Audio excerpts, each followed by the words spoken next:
from this door.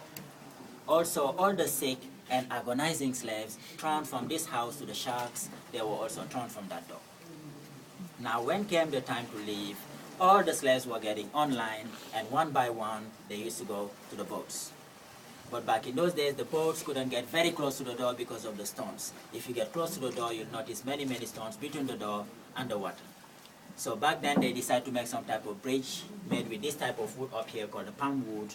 That way the slaves were able to walk one by one and reach the boat. And also, anytime the slaves were going to the boats, the security guards used to be always standing one side to another of the wooden bridge.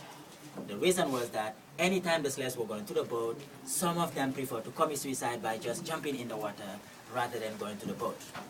And if they do that, they're going to take many slaves with them because they were linked by the chains. So to avoid that, the security guards won't hesitate to shoot and kill the slaves who wanted to kill himself. That way they can save the other ones from drowning. And also the slave trade lasted 312 years on this island, because it was started by the Portuguese in 1536, and it was abolished here by the French in 1848. So 1536 up to 1848, 312 years. So the Portuguese started, then the Dutch took over, then the British, and finally the French.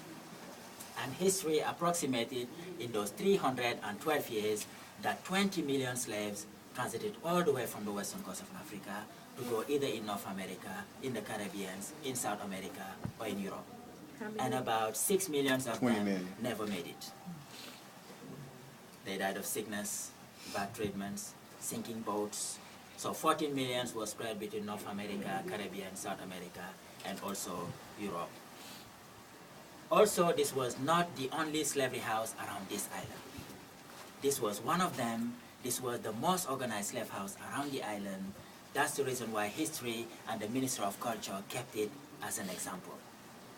But all the houses built alongside the water on this island, they were used as slave houses, either by the Portuguese, or the Dutch, or the British, or the French. So history counted about 28 legal slave houses around this island. They used to have 28 of them, just like this one, around the island. And I mean by legal, controlled by the white people, because they used to have many illegal ones controlled by the mixed people, the signaras and the mulattoes. They were also involved in the slave trade, but in a lower level. Now in 312 years, you can imagine how the traffic was around here. Also, one more thing, the first slaves, they were not black people. People make a lot of confusion about that, but the first slaves, they were Indians from South America. You know that the Spanish occupied South America very, very early. In the 1500s, they were already very well established in South America, and they were using those Indians found there called the Native Americans, like the Aztecs, the Mayas, the Incas, all those Indian tribes as slaves.